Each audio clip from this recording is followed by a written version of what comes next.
ठीक है जी, स्टार्ट करते हैं। बिस्मिल्लाहिर्रहमानिर्रहीम। आज हमारा जो टॉपिक है, हम लोगों का टॉपिक है न्यूट्रल चार्ट पैटर्न्स। ठीक है, न्यूट्रल चार्ट पैटर्न्स कौन से होते हैं जो कि बुलिश और बेरिश दोनों कंडीशंस आप लोगों को शो करवाते हैं। ठीक है, इनको कहते हैं हम लोग क्या, न्यूट्रल चार्ट पैटर्न्स। ठीक है, अब आ जाओ इसमें। हमारे पास क्या है, सबसे पहले न्यूट्रल चार्ट पैटर्न्स में अंदर सिमेट्रिकल ट्राइंगल और असेंडिंग ट्राइंगल, डिसेंडिंग ट्राइंगल और एक्सपेंडिंग ट्राइंगल। ठीक है, ये हमारे पास कौन से चार्ट पैटर्न होते हैं।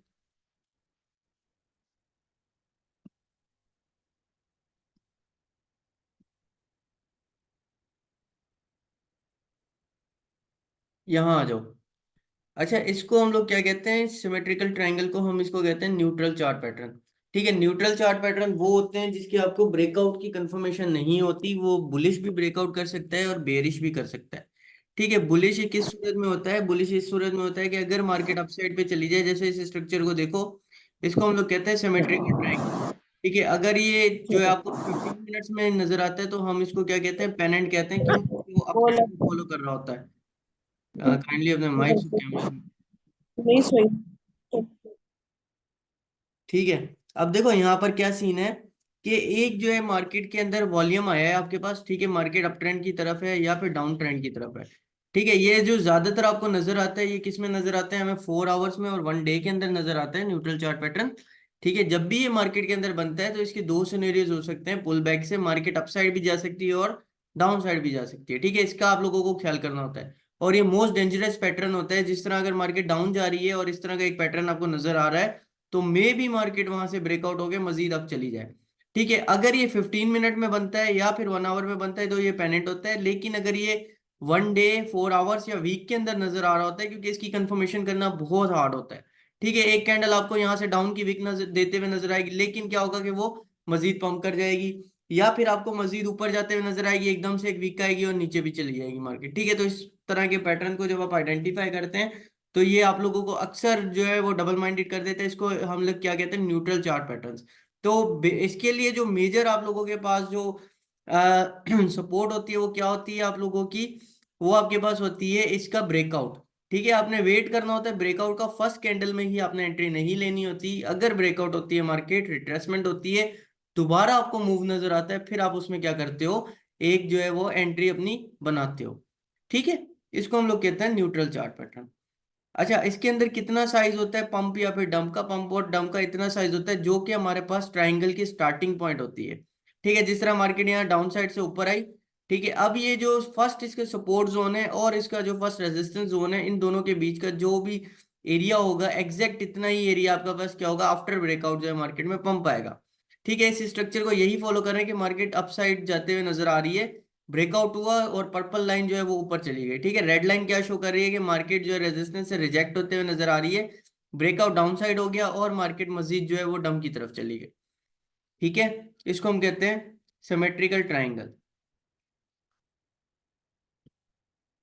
अच्छा, इसके अंदर आप लोग वीक को कंपेयर कर सकते हो। ठीक है, अगर वीकली आप लोग बुलिश हैं और मार्केट के अंदर सिमेट्रिकल ट्रायंगल नजर आ रहा है, तो फिर आप लोग ये प्रिडिक्ट कर सकते हो कि हाँ, जो है मार्केट बुल साइड जाएगी।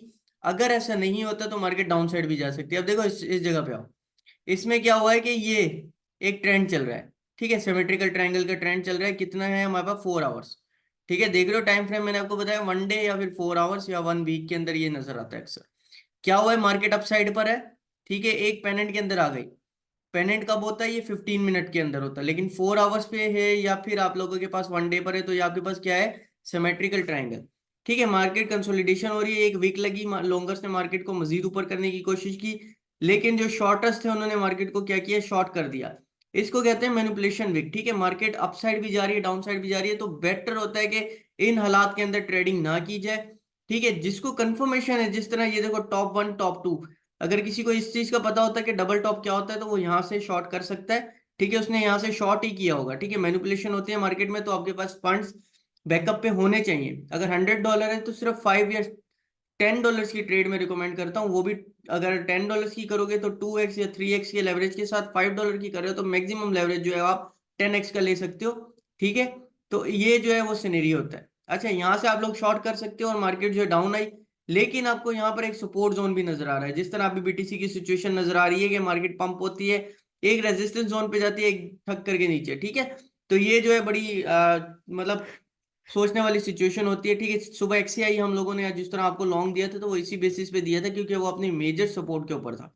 ठीक है, मार्केट इस तरह गिरते हुए नजर आ रही थी, एग्जैक्ट यही पैटर्न अगर जाके चेक करोगे एक्सआई में, मेरे पास ये चल नहीं रहा ट्रेडिंग व्यू, वरना मैं आपको शो करवा सकता है। ठीक है, इसमें एग्जैक्ट इस तरह का पैटर्न बन रहा था एक्सआई में, जब हमने आपको कहा था कि आप होल्डिंग स्टार्ट कर दो। दूसरा इसके अंदर एक अच्छी न्यूज थी क्या, कि इसके अंदर जो है वो मजीद जो है नोड्स जो है एक्सआई की बिल्ड होना शुरू हुई है। ठीक है, जितनी नोड्स बिल्ड होती हैं। अच्छा, नोड क्या होता है, मैंने आप लोगों को माइनिंग के बारे में बताया था, तो एक्सआई की नोड्स आप लोग बना सकते हो अगर आपके पास आर्बिटेरियम इथीरियम है तो। ठीक है, आर्बिटेरियम इथीरियम के साथ आप एक्सआई की नोड परचेज कर सकते हो। किसी को अगर परचेज करनी हो तो वो मेरे साथ कांटेक्ट कर सकते हैं, मैं बता दूंगा किस तरह करना है। ठीक है, तो ये विक बनी है, मार्केट कंसोलिडेट हुई है। इसमें क्या है कि जो मतलब हाई लेवल वॉल्यूम प्रोड्यूस करने वाले लोग हैं वो कम होना शुरू हो जाते हैं। जिस तरह लॉन्ग बायर्स हैं, वास्ता कम होना शुरू हो गए। ठीक है, फिर ये लॉन्ग बाइंग कम हो गई, लॉन्ग बाइंग कम हुई, शॉर्ट बाइंग कम हुई। अब आती है एक इस तरह की सिचुएशन जहां पे बिल्कुल लोग जो है वो पैनिक में आ जाते हैं कि अब क्या होगा, मार्केट पंप होगी डंप होगी। इसमें क्या हुआ है कि ये स्ट्रक्चर बना हमारे पास। ठीक है, इसको हम क्या कहते हैं, नाम मुझे कमेंट में बताओ जल्दी, चैट में, सॉरी। सिमेट्रिकल ट्रायंगल है। ठीक है, मैं बता देता हूँ, टाइम कम है हमारे पास। मार्केट डाउन साइड हुई, ब्रेकआउट हुआ। अच्छा, यहाँ से क्या लोग करेंगे कि ये बुलिश कैंडल देखते हुए सोचेंगे फिर ऊपर चली जाएगी, जबकि आपको वेट इसमें कभी भी इस तरह की एंट्री नहीं लेनी, अगले कैंडल का वेट करना है। अगला कैंडल आपके पास बेरिश बना, आपने इस सेकंड कैंडल की स्टार्टिंग पॉइंट आपने देखी, मार्केट पंप होते हुए नजर आई है, बट एकदम से जब इसने हाफ को क्रॉस कर दिया इस एंगल के, तो आप इसमें एंट्री ले सकते हो। ठीक है, एंट्री ली। कितना टारगेट होगा, जितना इस ट्रायंगल का टारगेट है, मतलब शॉर्ट टर्म का टारगेट है, एग्जैक्ट इस पॉइंट के बाद इतना ही टारगेट होता है। टारगेट लिया, मार्केट से आउट। देखो, अगर टारगेट नहीं लिया आप लोगों ने, मार्केट से आउट नहीं हुए, तो क्या हुआ, मार्केट दोबारा रिवर्स हो गई और जहां से गिरी थी उससे भी ज्यादा ऊपर चली गई, और आप लोग क्या हुआ, लॉस में आ गए। ठीक है, तो इस तरह इसके इसको हम कहते हैं मोस्ट डेंजरस पैटर्न। ठीक है, नेक्स्ट चले जाते हैं। नेक्स्ट आपके पास है असेंडिंग ट्राइंगल। अच्छा, सिमेट्रिकल ट्राइंगल और असेंडिंग ट्राइंगल या डिसेंडिंग ट्राइंगल में क्या फर्क होगा ये भी समझा देता हूँ।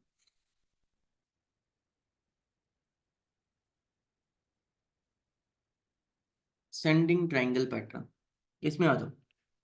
ये किस तरह काम करता है। अच्छा, आप लोगों ने राइजिंग वेज पढ़ी थी। ठीक है, राइजिंग वेज फॉलिंग वेज के बारे में हम लोगों ने पढ़ा था। असेंडिंग ट्रायंगल में क्या होता है कि राइजिंग वेज आपको जो नजर आती है उसमें क्या होता है कि मार्केट अप साइड से भी ऊपर हो रही होती है, डाउन साइड से भी ऊपर हो रही होती है। लेकिन असेंडिंग ट्रायंगल किस तरह आप लोग बनाते हो, असेंडिंग ट्रायंगल आप लोग बनाते हो, मार्केट अप साइड से स्ट्रेट लाइन लगाते हो। ठीक है, अप साइड से ऊपर की तरफ मार्केट जाते हुए नहीं बनाते, आप लोग क्या करते हो कि स्ट्रेट लाइन ड्रॉ करते हो। ठीक है, इसको स्ट्रेट लाइन ड्रॉ की, उसके बाद मार्केट जो नीचे से आप लोग क्या करते हो, पंप होते हुए नजर आती है, higher low higher low higher low. ठीक है, और ऊपर से क्या है, आप लोगों के पास एक हाई पॉइंट है। यानी आपने टोटल दो चीजें कंसीडर करनी है, एक हाई पॉइंट जिसको आप स्ट्रेट जोन के साथ मार्क कर सकते हो। ठीक है, इसमें क्या होगा कि आपका अप ट्रेंड नहीं नजर आएगा, या रेजिस्टेंस जो है वो अपसाइड में नजर नहीं आएगा इसमें आपको जो है, लेकिन जो आपकी सपोर्ट होगी वो अप जाते हुए नजर आएगी। ये फर्क है आप लोगों का राइजिंग वेज के अंदर और सिमेट्रिकल ट्रायंगल के अंदर। ठीक है, इन दोनों में कंफ्यूज मत होना। तो जैसे ही यहाँ से क्या होता है कि मार्केट अपसाइड से ब्रेकआउट होती है। ठीक है, इस ब्रेकआउट के सेकंड कैंडल पे आप लोग एंट्री ले सकते हो। इसका टारगेट कितना होता है, जितना इस ट्रायंगल का साइज होगा एग्जैक्ट इतना ही टारगेट बनेगा आपका। ठीक है, तो इसको हम कहते हैं असेंडिंग ट्रायंगल। नेक्स्ट पैटर्न पे चलें, ये क्लियर है। क्लियर है तो मुझे ओके लिख दें ताकि हम आगे चलें।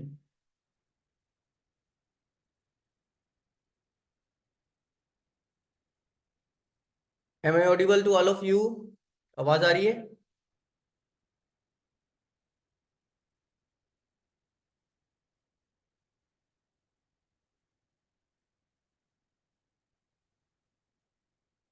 अगेन बता दें थोड़ा। देखो, असेंडिंग ट्रायंगल के अंदर आप लोगों को क्या चीज देखनी होती है, असेंडिंग ट्रायंगल के अंदर जो आप लोगों को रेजिस्टेंस लेवल, रेजिस्टेंस का जोन देखना होता है वो स्ट्रेट देखना होता है। ठीक है, और सपोर्ट जोन जो है वो आप लोग किस तरह देखते हो, इसके अंदर सपोर्ट जोन आप लोग देखते हो मार्केट अप ट्रेंड के अंदर नजर आती है। ठीक है, मार्केट अप जाते हुए नजर आ रही है, और रेजिस्टेंस लेवल आप लोगों ने क्या किया है कि जो है वो straight support, straight resistance zone जो है वो आप लोगों ने ड्रॉ कर लिया। ठीक है, इसमें आ जाओ। राइजिंग वेज में और इसमें यही डिफरेंस है, अगर इस चार्ट को मैं दिखा दूं तो इसका जो रेजिस्टेंस जोन होता है वो स्ट्रेट होता है, थोड़ा सा अप हो सकता है, बट ये एग्जैक्ट राइजिंग वेज की तरह अप नहीं होगा। इसमें क्या है, देखो मार्केट अप जाते हुए नजर आ रही है, वॉल्यूम को देखोगे वॉल्यूम डाउन होता हुआ नजर आ रहा है। ठीक है, वॉल्यूम डाउन आया, लेकिन ब्रेकआउट के ऊपर आपने देखना है कि ब्रेकआउट के ऊपर वॉल्यूम इस वक्त क्या था। अगर आप वॉल्यूम को साथ में कंसीडर करते हो तो ठीक है, ब्रेकआउट में आपको इसको वॉल्यूम को भी देखना है और आपने इसकी सपोर्ट जोन देखनी है, सपोर्ट 1 2 3 4। जो सपोर्ट जोन होगी इसकी वो क्या हो रही होगी, वो अपसाइड में जाते हुए नजर आएगी, हायर लो, ठीक है, फिर higher low higher low higher low higher low. लेकिन जो हायर हाई बन रहा होगा ना इसके अंदर, इस ट्रेंड के अंदर, वो कहाँ बन रहा होगा, एक एग्जैक्ट लेवल पे बन रहा होगा, ये हायर हाई। ठीक है, जिस तरह ये 30 का जो जोन है 29 से 30 का, इसके अंदर ही बना। फिर उसके अंदर जो हायर हाई वो किस में बना, 29 से 30 के जोन में बना। फिर हायर हाई 29 से 30 के जोन में बना, फिर 29 से 30 के जोन में बचा। लेकिन जो आप लोग हायर लो देखोगे इसमें, वो क्या देखोगे, पहले 25 के जोन में बना, फिर जो है 28 to 27 के जोन में बना, फिर 27 to 28 के जोन में बना। ठीक है, फिर 29 to 28 के जोन में बनते हुए नजर आ रहा है, फिर 29 एग्जैक्ट 30 के करीब आते हुए आ रहा है। ठीक है, जब यहां से ब्रेकआउट हुआ उसके बाद रेड कैंडल बनी, उसके बाद रिट्रेसमेंट होने के बाद, काइंडली अपने माइक म्यूट करें प्लीज, एंड में क्वेश्चनिंग कीजिएगा। ठीक है, यहां से जब ये ब्रेकआउट हुआ फिर अगला कैंडल रेड बनते हुए नजर आ रहा है, बट आप लोगों को ये देखना है कि ये रेजिस्टेंस जो जोन है हमारे पास, इसको कंफर्मेशन ही कर रहा है। ठीक है, जब इसके अंदर कंफर्मेशन हुई है आपके पास और अगला कैंडल ग्रीन बना है, और यहाँ पर वॉल्यूम देखो, ये ग्रीन कैंडल छोटा है, लेकिन इसका अगर वॉल्यूम नोट कर रहे हो तो वॉल्यूम इसमें क्या हुआ है कि बहुत ज्यादा वॉल्यूम आया बुल्स का।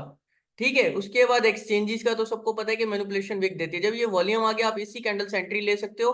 कितना टारगेट होता है इसका, जितनी आपके पास ट्रायंगल की साइज होती है, स्टार्टिंग साइज होती है, इतना ही आपके पास इसका टारगेट होता है। ठीक है, जब यहाँ पर आप एंटर हुए, आपको टारगेट नजर आया, आपने जो है वो एंट्री ले ली। ठीक है, टारगेट इसका कितना होगा, ट्रायंगल की जो बॉडी होगी एग्जैक्ट इतना ही आपके पास टारगेट होगा। ठीक है, अब एक्सचेंजेस का सबको पता है, जब हम सब लोग लॉन्ग करते हैं तो एक्सचेंजेस मैनिपुलेट करने के लिए विक देती हैं। ठीक है, मैनिपुलेट करने के लिए विक लगाई, लेकिन इसमें कंफ्यूज नहीं होना, हमने स्टॉप लॉस कितना रखना है, इस ट्रायंगल के जो हायर लो पॉइंट था, लास्ट हायर लो पॉइंट था, इसका हमने क्या करना है, स्टॉप लॉस रख देना है। टारगेट कितना, एग्जैक्ट बॉडी। ठीक है, यहाँ पर जिस तरह आया 33 पे आया, यानी अगर इस पॉइंट से आप लोग देखते हो, ये है 25, ठीक है, 26 29। ठीक है, ये 29 तक का इसका मतलब जो है बॉडी की विक लग वो है, बॉडी है इसकी ट्राइंगल की। ठीक है, अब अगर आप टारगेट नोट करते हो, यानी 3 पॉइंट्स का, 29 30 31 32 33, एग्जैक्ट 33 पे आके आप लोगों ने क्या करना है, एंट्री से आउट हो जाना है। उसके बाद क्या होगा कि मार्केट मजीद डाउन होना शुरू हो गई। ठीक है, तो इसको हम लोग कहते हैं असेंडिंग ट्राइंगल। क्लियर है, आगे चलें। आगे आ जाओ डिसेंडिंग ट्राइंगल के ऊपर। डिसेंडिंग ट्राइंगल आपके पास क्या होगा, ये भी एक आप लोगों के पास न्यूट्रल चार्ट पैटर्न है। अगर ये डाउन साइड ब्रेक हुआ तो market down side, up side से ब्रेक होता है तो market up side, descending triangle की तरफ। अच्छा, थोड़ा चैट में जल्दी जल्दी लिखा करें ताकि आप लोगों की जो कंफर्मेशन है वो क्लियर होती रहे साथ साथ। ठीक है, अब देखो डिसेंडिंग ट्रायंगल का भी बता दूं, जिस तरह हमने असेंडिंग ट्रायंगल में क्या किया था, रेजिस्टेंस जो हमने स्ट्रेट प्लॉट की थी, इस तरह इसके अंदर क्या है, जो सपोर्ट होती है हॉरिजेंटल लाइन जिसको आप लोग बोलते हो सपोर्ट लेवल को, वो स्ट्रेट प्लॉट होगी। ठीक है, डिसेंडिंग ट्रायंगल के अंदर।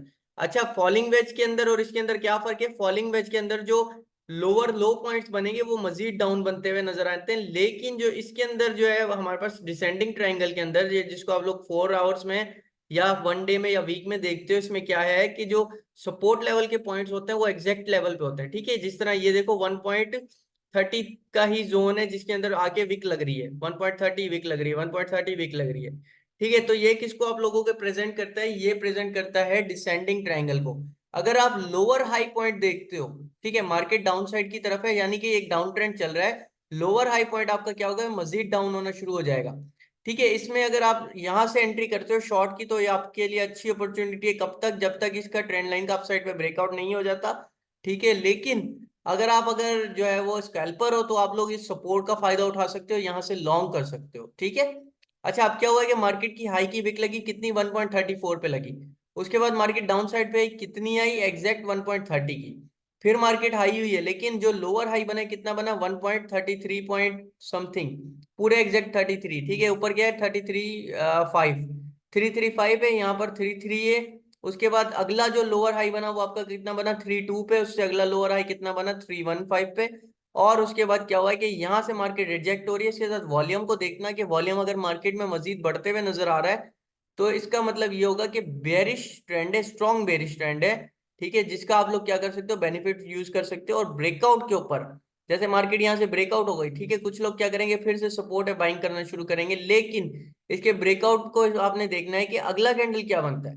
ठीक है, जिस तरह यहाँ पर आप लोगों के पास क्या बना था, आपके पास एक कैंडल बना था जिसको हम क्या कहते हैं, स्पिनिंग बॉटम कहते हैं। स्पिनिंग बॉटम के अंदर आप लोग देखोगे तो रेड का वॉल्यूम कम होगा। ठीक है, इसके अंदर जब यहाँ पर ब्रेकआउट हुए तो यहाँ पर volume as compare to this candle ज्यादा होगा, और ब्रेकआउट के ऊपर क्या होगा कि अगली कैंडल ग्रीन होगी लेकिन इसके अंदर वॉल्यूम नजर नहीं आएगा आपको। ठीक है, वॉल्यूम में जब हम इंडिकेटर्स की सीरीज में जाएंगे तो मैं आपको बताऊंगा कि वॉल्यूम किस तरह काम करता है। ठीक है, अच्छा, अगला कैंडल जो रेड बना है इसके अंदर मजीद वॉल्यूम आपको नजर आएगा। ठीक है, जब मजीद अच्छा वॉल्यूम नजर आएगा तो आप यहां से शॉर्ट की एंट्री ले सकते हो। स्टॉप लॉस कितना रखोगे, जो इसका lower high, last lower high point है यानी 1.31 का। ठीक है, ये आपने रखा है स्टॉप लॉस। और उसके बाद या तो यहाँ का रख लो, अगर मार्केट के अंदर जो रियलिटी है इसमें ये भी कि आपके स्टॉप लॉस हिट होते हैं। ठीक है, या तो यहाँ का रख सकते हो, या फिर आप लोग क्या कर सकते हो, जैसे मार्केट का ब्रेकआउट हुआ, आपने यहाँ से एंट्री ले ली, यहाँ का स्टॉप लॉस लग दिया।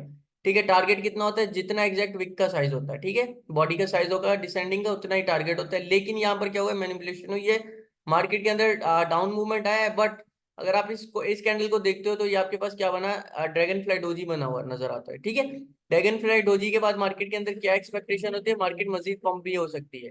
तो यहाँ पर अगर आपने स्टॉप लॉस रखा हुआ है तो ये आपका क्या है कि आपका स्टॉप लॉस हिट हो गया। ठीक है, मार्केट जिस तरह करती है मैनिपुलेट करने के लिए, तो आप लोगों के मतलब यही रिकमेंड करता हूँ कि स्टॉप लॉस जो है वो थोड़ा सा, अगर आप लॉस बर्दाश्त कर ही रहे हैं तो थोड़ा ज्यादा का बर्दाश्त कर लें।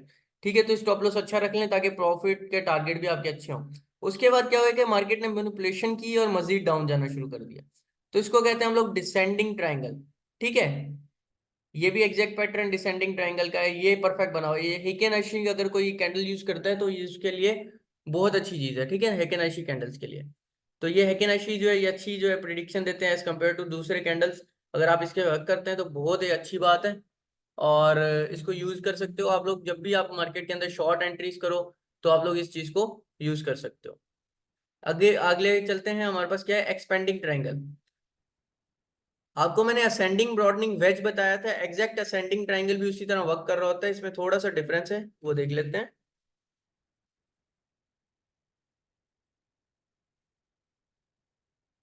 एक्सपेंडिंग ट्राइंगल, ठीक है, ये किस तरह काम करेगा, लेट मी शो यू। अब देखो एक्सपेंडिंग ट्राइंगल में क्या है। अच्छा, इसका जिस तरह एलिगेटर देखा है, ये एक्सपेंडिंग ट्राइंगल हमने जो स्ट्रक्चर दिया है ये दिया है एलिगेटर फेस के ऊपर। ठीक है, एलिगेटर फेस जिस तरह अपना माउथ ओपन करता है तो एग्जैक्ट उसी का स्ट्रक्चर है जिसके ऊपर ये पैटर्न बना हुआ है। इसमें क्या होता है कि मार्केट डाउन साइड से अप आ रही है। ठीक है, उसके बाद क्या हो रहा है कि एक आपके पास रेजिस्टेंस जोन है, लेकिन उसका क्या है कि हमेशा जो हायर हाई पॉइंट है वो पिछले हायर हाई से ज्यादा होता है, और लोअर लो पॉइंट क्या होता है कि पिछले जो है लोअर लो से ज्यादा होता है। ठीक है, ये देखो, लोअर लो मार्केट डाउन साइड भी जा रही है, अप साइड भी जा रही है। ठीक है, तो इसको कहते हैं हम एक्सपेंडिंग ट्राइंगल। इसमें क्या होता है कि मार्केट के अंदर आपने एक स्ट्रेट लाइन ड्रॉ की, एक डाउन साइड पे स्ट्रेट लाइन ड्रॉ की, तो हमेशा इसके अंदर फिबोनाची के हिसाब से अगर आप कंपेयर करोगे तो क्या होगा कि हमेशा जो अगला लेवल होगा वो पिछले लेवल से 2 या 3 पॉइंट ज्यादा होगा। जैसे ये 1.7 पे अगर आपको मिलता है तो अगला जो इसका सपोर्ट जोन मिलेगा वो कितना मिलेगा आपको, 1.5 का। उससे अगला कितना मिलेगा, 1.3 का। उससे अगला कितना मिलेगा, तकरीबन 1.2 का, या फिर 1.1 का। ठीक है, और अगर जो आप रेजिस्टेंस लेवल नजर आते हैं आपको तो वो किस तरह मिलेंगे आपको, ऑप्शंस पे नहीं करते इसको, ऑप्शन अलग चीज है। ठीक है, ऑप्शंस आप अगर आप करते हो तो उसके लिए वीकली इंडेक्सेस को देखा जाता है, ऑप्शंस के लिए आप कभी भी पैटर्न्स के ऊपर रिलाई नहीं करते। ठीक है, इसमें आ जाओ। इसमें क्या है हमारे पास, रेजिस्टेंस जोन को अगर आप देखते हो तो रेजिस्टेंस जोन में आपके पास क्या निकलेगा, हमेशा हाई पॉइंट जो है वो पिछले लोअर हाई से ज्यादा होगा। ठीक है, हायर हाई से ज्यादा होगा, सॉरी। अच्छा, यहाँ पर अगर आपको 1.7 का नजर आएगा तो अगला जो है 1.72 का नजर आएगा। उससे अगला हायर पॉइंट कितना नजर आएगा, 1.784 का। तो इस तरह क्या होगा कि आपके पास रेजिस्टेंस जोन भी बढ़ता जाएगा, सपोर्ट जोन भी बढ़ता जाएगा, लेकिन इसके अंदर क्या होता है कि इसकी ब्रेकआउट की कंफर्मेशन नहीं होती है। आप इसके अंदर क्या कर सकते हो, स्कैल्पिंग के लिए इसको यूज कर सकते हो, या फिर आप इसके अंदर स्विंग ट्रेड्स के लिए यूज कर सकते हो। ठीक है, क्योंकि आपके पास जो अगला डंप आएगा वो भी एक अच्छा डंप होगा। अगर आपने इस पॉइंट से शॉर्ट किया, मार्केट पंप हो जाती है तो अगला डंप भी इतना ही, इससे ज्यादा आएगा तो आप प्रॉफिट में निकल सकते हो। लेकिन अगर आप इसमें क्या करते हो, लॉन्ग करते हो और मार्केट डाउन आ जाती है तो अगला लॉन्ग के चांसेस यही होते हैं कि इससे अच्छा आएगा। लेकिन ये आप लोगों के लिए एक जाल भी होता है, किस तरह, इसमें ये चीज है कि अगर मार्केट ने नीचे को ब्रेकआउट कर दिया, जैसे इस पॉइंट को देख रहे हो, यहाँ पर क्या हुआ है, सिंपल ब्रेकआउट हो गया।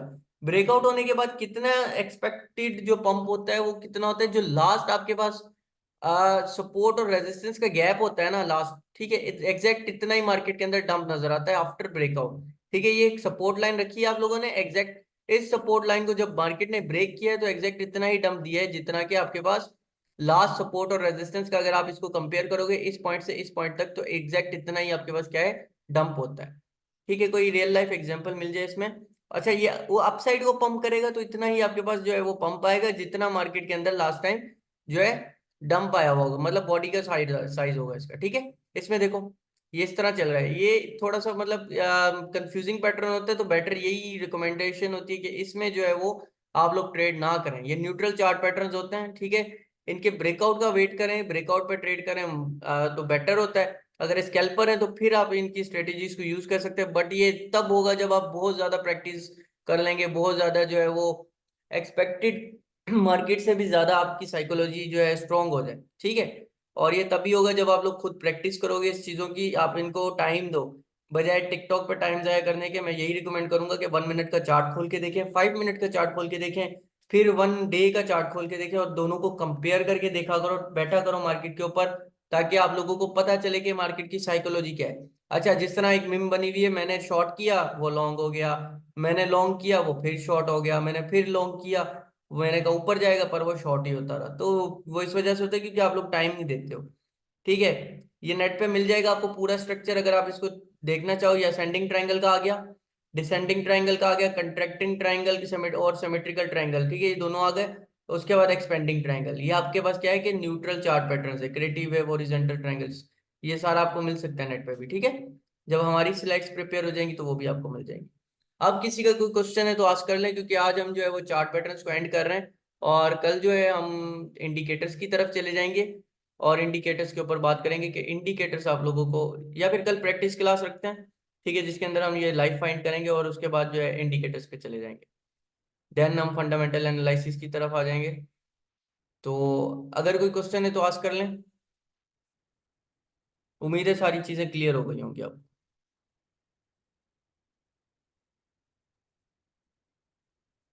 अच्छा, एक चीज और, एक्सपेंडिंग ट्रायंगल के अंदर फॉल्क भी यूज होता है। ठीक है, फॉल्क किस तरह यूज होता है, जो लास्ट सपोर्ट जोन होता है उससे जो नेक्स्ट रेजिस्टेंस लेवल होता है उसको आप एक लाइन ड्रॉ करते हो तो आपके पास एक फॉल्क ड्रॉ हो जाता है, जो कि फिबोनाची को रिप्रेजेंट कर रहा होता है। और ये तीनों चीजें, सर प्लीज आप चार्ट पैटर्न सेंड कर दिए।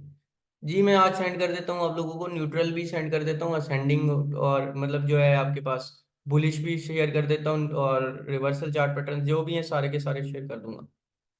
कोई क्वेश्चन है तो बताएं इसके अलावा। सर ये थोड़ा मैन्युपुलेशन थोड़ा समझा दें। देखो मैनिपुलेशन पता है किस तरह होती है मार्केट के अंदर, अगर आपको ऑर्डर बुक पढ़ना आती है ना, ऑर्डर बुक क्या होती है, जिस तरह आपने एक एंट्री ली हुई है मार्केट के अंदर, बाइनांस में ले लिए, किसी भी आपने जो है वो एंट्री ली हुई है, उसके अंदर देखोगे साइड में ऑर्डर बुक चल रही होती है, जिसके अंदर आपके पॉइंट्स नजर आ रहे होते हैं कि 7-5 पे इतने लोगों की एंट्री है, इतने मिलियन की एंट्री है, और इतने मिलियन की एंट्री है। तो उसमें एक्सचेंज क्या करती है, एक्सचेंज मार्केट को मैनिपुलेट करती है आप लोगों की साइकोलॉजी चेंज करने के लिए, कि अब जो है मार्केट मजीद शॉर्ट हो जाएगी या अब जो है मजीद लॉन्ग हो जाएगी। ठीक है, एक बहुत बड़ी विक भी दे सकती है, थोड़ी छोटी विक भी दे सकती है, और उसको कहते हैं मैनिपुलेशन। ठीक है, अगर लॉन्ग ऑर्डर बहुत ज्यादा लगे हुए, मिलियंस ऑफ या ट्रिलियंस में लॉन्ग ऑर्डर लगे हुए, तो मार्केट क्या करेगी, पहले शॉर्ट की तरफ जाएगी उसके बाद लॉन्ग होगी। लेकिन अगर शॉर्ट के ऑर्डर ज्यादा लगे हुए तो मार्केट क्या करेगी, मैनिपुलेट करने के लिए लोगों को लॉन्ग करेगी पहले। लॉन्ग करने के बाद जिनको मतलब स्टॉप लॉसेस हिट करोगे, जब कॉइन ग्लास पे जाओगे तो इसका पता चल जाएगा लिक्विडिटी कहाँ पड़ी है। फ्यूचर्स अगर आप करते हो तो फ्यूचर में क्या है, एक लिक्विडिटी एंगल दिया जाता है जब आप क्या लेवरेज लेते हो। ठीक है, तो जितना बड़ा लेवरेज लेते हो उतनी आपकी लिक्विडिटी कम हो जाती है, और उस लिक्विडिटी में, अच्छा लिक्विडेशन में और लिक्विडिटी में दो फर्क होता है। लिक्विडिटी ये होता है कि कॉइन के अंदर कितनी सेलिंग और परचेजिंग हो रही है, और लिक्विडेशन ये होती है कि मार्केट कब जो है आपको पूरा जीरो पे ले आएगी, आपका अकाउंट बैलेंस जीरो हो जाएगा। ठीक है, इसको कहते हैं लिक्विडेशन। तो मार्केट के अंदर लिक्विडेशन लाने के लिए बाइनांस या फिर कोई भी एक्सचेंज ले लो आप, तो उसमें क्या होता है कि आप लोगों के, आपको जो है वो मैनिपुलेट किया जाता है। ठीक है, तो इसको हम मैनिपुलेशन कहते हैं। सर मतलब फंडिंग रेट भी ऐसे ही कुछ शो करते हैं ना, ऑर्डर को वगैरह को, या फंडिंग रेट शो करते हैं कि भाई इतने लोगों ने इसको बाय किया और इतने लोगों ने इसे शॉर्ट भी किया एट टाइम, नहीं, या एक्सचेंज कभी फंडिंग सच रेट नहीं कुछ बोलते। अलग देखो चीज? एक चीज बता दूं, एक्सचेंज जो है वो सच नहीं बोलते, ठीक है। सिंपल बता रहा हूँ मैं आप लोगों को। एक्सचेंज में अगर डेटा जो है ना वो हमेशा गलत ही शो हो रहा था, तो बेटर यही है कि आप जो है ट्रेडिंग व्यू पे चेक किया करो।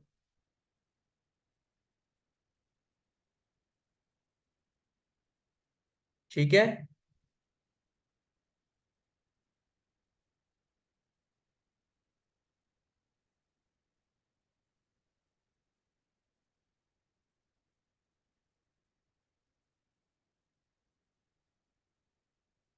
ठीक है फिर, thank you for sharing the chart patterns.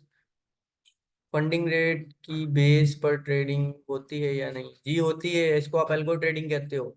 जो मतलब मैन्यू मार्केट को हिलाते हैं ना लोग, वो इसी बेस पे हिलाते हैं कि बड़े बड़े ऑर्डर जो है वो टॉप बाइंग के ऊपर लगा देते हैं, उसके बाद खुद शॉर्ट करते हैं। ठीक है, जब वो छोटे ऑर्डर्स को शॉर्ट करते हैं तो मार्केट मैनिपुलेट करने के लिए, और जो बड़े ऑर्डर्स होते हैं उनके लॉन्ग लगे होते हैं, ऊपर जाती है। तो इसको एल्गो ट्रेडिंग कहते हैं। ठीक है, इसमें जो है मार्केट की मैनिपुलेशन भी हुई थी, इसमें बड़े बहुत बड़े बड़े स्कैम्स भी हुए थे। तो ये होती है बिल्कुल। ये तो सर वही स्कैम 92 वाला प्रोजेक्ट हो गया ना सर? जी, लेकिन अब मैनिपुलेशन बहुत हार्ड हो गई, क्योंकि मार्केट के अंदर फ्लो रेट बढ़ गया। जब फ्लो रेट बढ़ता है तो उसके बाद क्या होता है, मार्केट जी, के अंदर फिर जो डिसेंट्रलाइज है काम हो मैनिपुलेट गया करना हमारे पास। मुश्किल हो जाता है। जी। डिसेंट्रलाइज निज़ाम हो गया इस वजह से ना सर? हाँ जी, अगर आपके पास फंडिंग अच्छी है ना, तो फिर आप मार्केट सही। को हिला सकते हो। जिस तरह याद होगा कि पहले हम लोग पंपिंग करवाते थे। ठीक है, कू कॉइन पे पंप दिए थे हमने, बाइनांस पे हम लोग पंप क्यों नहीं लेके आते, क्योंकि बाइनांस के ऊपर वॉल्यूम बहुत ज्यादा है, तो हम मैनिपुलेट कर नहीं पाते थे कॉइन्स को। तो इस वजह से हम लोग कू सही। कॉइन्स पे आपको पंपिंग देते थे। जिस तरह यूजीसी या इस तरह कोई कॉइन थे, मतलब कितने कॉइन थे जो हमने पंप करवाए थे, काफी थे। इसको हम कहते हैं कम्युनिटी पंप्स। जब उस पे जाएंगे तो बताऊंगा वो किस तरह काम करते अच्छा सर, एक सवाल है, ये हम बाइनेंस की एप्लीकेशन ऑन करते हैं तो वहां पे ना हमारे पास नीचे इंडिकेटर सीरीज के अंदर ना नीचे एवीएल लिखा हुआ आ रहा है। ये एवीएल क्या चीज है सर? एवरेज वॉल्यूम है? हैं। AVL, let me check that. ये मैंने पूछा है, हाँ। आप चार्ट खोलेंगे ना सर, उसमें एवरेज इंडिकेटर्स वॉल्यूम हम इंडिकेटर। खोलेंगे। एवरेज वॉल्यूम लोकेटर, अच्छा सर, ये इसका इसका ये क्या होता है सर? इसका मूविंग एवरेज क्या चीज क्या है? लेट मी चेक यार, एक दफा उसको कंफर्म कर लें, बिना कंफर्म किए बताना अच्छी बात नहीं है ना। सही।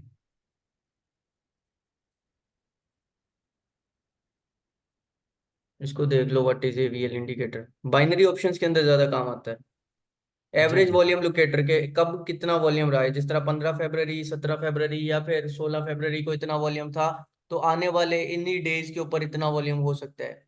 बाइनरी ऑप्शंस वाले ज्यादा यूज करते हैं, इसको एवीएल कहते हैं। अब एवीएल का सही। क्या यूज करना है ये बताओ। नहीं नहीं सर, ये एरियल जो है कंफर्मेशन के काम आ रहा है, लॉन्ग और शॉर्ट के हाँ, लॉन्ग कंफर्मेशन और के लिए शॉर्ट की सिर्फ यहाँ पे। कंफर्मेशन के काम आता है कि इस डेट तक जो है वॉल्यूम इतना था और मजीद इतना आ सकता है जी मार्केट। जी। उसकी ये लिए। रिवर्सल का वर्क दे रहा है सर, ये यहाँ पे कि यहाँ से रिवर्सल हो रही है मार्केट। ठीक है, ये हाँ बिल्कुल इसी तरह है।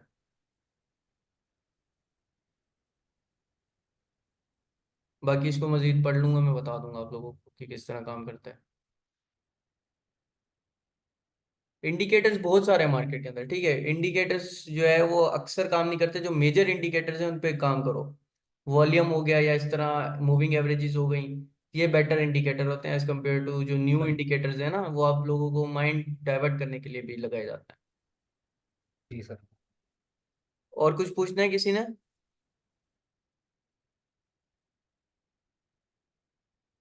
वैसे कौन कौन प्रॉफिट में है? सुबह जो आप लोगों को लॉन्ग की दी थी वो इसी बेस पे दी थी ना। जो प्रॉफिट में लोग हैं वो निकल गए होंगे, बाकी जो है वो स्टिल जो है सोच रहे होंगे अब मजीद बीटीसी पंप करेगा, जबकि ऐसा नहीं होने वाला। हाविंग के बाद बीटीसी में एक छोटा सा डंप एक्सपेक्टेड है। ठीक है, 10 to 15% का डंप एक्सपेक्टेड है। मैं अगेन रिपीट कर रहा हूँ, अगर नहीं आता तो वेल एंड गुड, अगर आ जाता है तो आप लोग बचो इससे। हाविंग के फौरन बाद ट्रेड्स ना उठाना। ठीक है, थोड़ा वेट कर लेना, क्योंकि आपको लॉन्ग और शॉर्ट की कोई कंफर्मेशन नहीं होगी। अभी भी जो है अच्छा हमने अच्छा सर। जी। सर ये तो आपने बहुत अच्छा पॉइंट छेड़ दिया, इसके ऊपर मैं थोड़ी सी बहस करना चाहता। अच्छा सर, पिछली हाल्विंग की जो रिकॉर्ड हिस्ट्री के मुताबिक जो आप बात कर रहे हैं, ये बिल्कुल 100% है। जबकि पिछली हिस्ट्री के मुताबिक बिटकॉइन की हाल्विंग हुआ करती थी और माइनर्स जो है वो अपने कॉइन सेल किया करते थे। इस पे मैंने हम्म। रिसर्च की ना सर, तो अब बिटकॉइन के अंदर जो एडम एंड ईव पैटर्न बना हुआ है ना सर, वो पैटर्न बताता है कि बिटकॉइन 2.5 लाख के ऊपर जा रहा है तकरीबन तकरीबन आने वाले 18 से जो है वो 24 महीनों के अंदर। तो एक्सपेक्टिंग मार्केट के अंदर जो इनसाइडर है ना सर, वो ये है कि तकरीबन जो माइनर्स है ना वो अपने बिटकॉइन इस बार सेल नहीं करेंगे। तो मार्केट ने ज्यादा से ज्यादा भी अगर मूव लेना है तो ज्यादा से ज्यादा 54 52 का मूव लेके मार्केट यहाँ से रिवर्सल कर जाएगी। सारी आप क्या एक्सपेक्टेशंस को कहते हैं इस छोड़ बारे दो, में? मुझे ये बताओ। आप एक माइनर हो, ठीक है, आप खेती कर रहे जी हो अपनी। ठीक है, आपने जी एक फल बोया है, आपका एक टाइम आ गया कि फसल अब काटनी है। ठीक है। जी। फसल काटने के लिए आपको, जाहिर सी बात है, जब आपका घर पूरा साल नहीं चला होगा तो आपको पैसे चाहिए होंगे, क्योंकि बिल्कुल सर मजीद चाहिए होंगे। फसल लगानी होगी आपको। जब आप उसको, पुरानी फसल को सेल नहीं करोगे तो नई कैसे लगाओगे? ये भी है, ये भी तो बात सही फिर है आपकी, उनके क्योंकि जो सर फंडिंग हाल्विंग में रेट्स हैं, प्राइस। रशिया के जितने भी बड़े बड़े फार्म्स हैं, वो अपनी कॉस्ट निकालने के लिए कुछ बीटीसी तो सेल करेंगे। ठीक है, मजीद जी ना जी करें बट सर, कुछ सही है, बीटीसी बात सही है। सेलिंग होगी। क्योंकि सर इस बार सिनेरियोस चेंज है ना, ईटीएफ अप्रूव्ड हो चुका है इस बार की हाल्विंग से पहले पहले। तो बिटकॉइन ने अपना ऑल टाइम हाई भी दे दिया है। तो ऑल सेलिंग तो time sir high, 72 all time 74 के हाई ऊपर उसने हो टाइम चुकी से है। पहले दे दिया ना। ऑल टाइम हाई टाइम से पहले जी दे सर। दिया। ठीक है। तो अब आप क्या एक्सपेक्ट करते हो? क्योंकि एक बहुत बड़े ट्रेडर है, मुझे उसका नाम याद नहीं आ रहा, उसने कहा बीटीसी अगर 1 लाख पे जाता है तो मैं 100x लेवरेज के साथ अपने पूरे कैपिटल को शॉर्ट करूंगा। ठीक है, ट्वीट सही की थी, मुझे नाम याद नहीं है किसने की थी। ठीक है। सही। नहीं नहीं सर, ये 1 लाख वाला ये तो सही है, पर सर अब अगर हम 350 का मूविंग एवरेज देखें, 350/100 या ये टू चार्ट पे हंड्रेड का जाने तो मूविंग एवरेज देखो, अगर देते हैं, चार्ट खुलता है तो तो इस पे जाके पता वो चलेगा। हमें बताता है, वो मूविंग एवरेज हमें बताता है कि बिटकॉइन जो है मजीद यहाँ से तकरीबन तकरीबन 9 से 12% का डंप लेगा, इससे ज्यादा का नहीं लेगा। हाँ, तो मैंने यही बताया ना, 10 से 15% का और एक्सपेक्टेड है। एक्यूमुलेशन, उसके बाद सर एक्यूमुलेशन फेज बताता है वो तकरीबन 120 से 60 दिन का। ठीक है। 120 से 60 दिन का नहीं, कम होगा। 2 महीने ज्यादा ज्यादा लगते हैं, 60 दिन जिसको बोलते हैं। ठीक है, लेकिन जो है जी इसमें इस बार कम लगेगा, क्योंकि इस बार लोग ग्रीड बहुत ज्यादा है।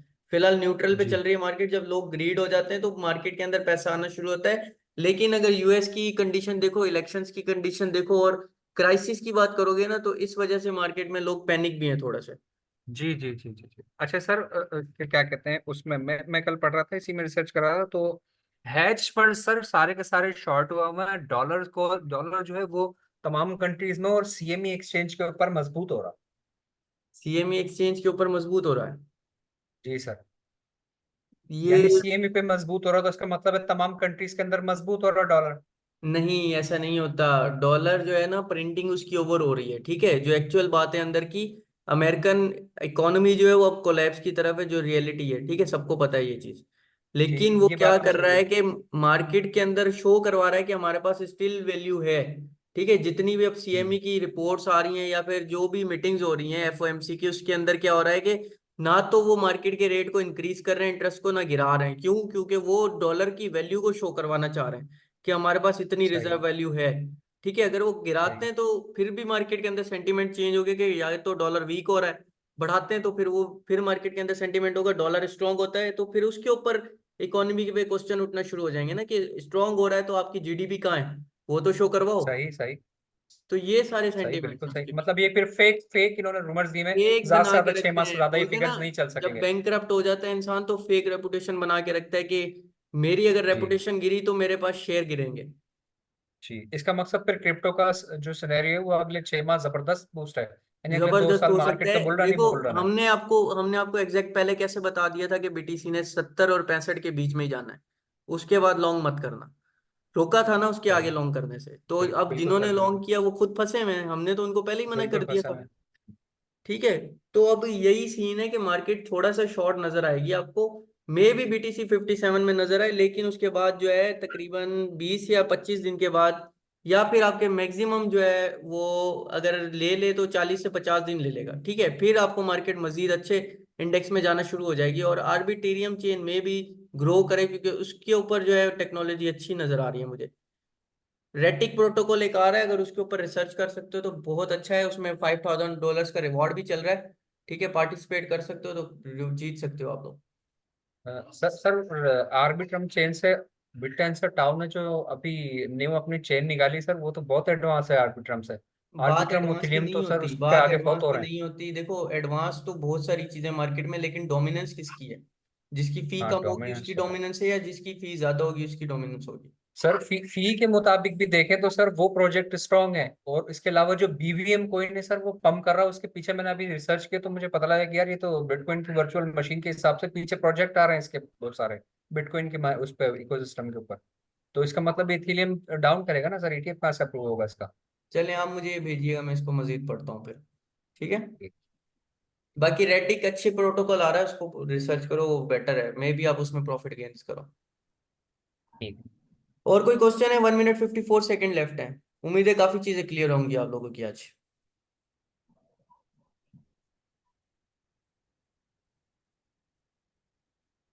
कोई कुछ पूछना चाहता है तो बताएं, अदरवाइज हम एंड करें।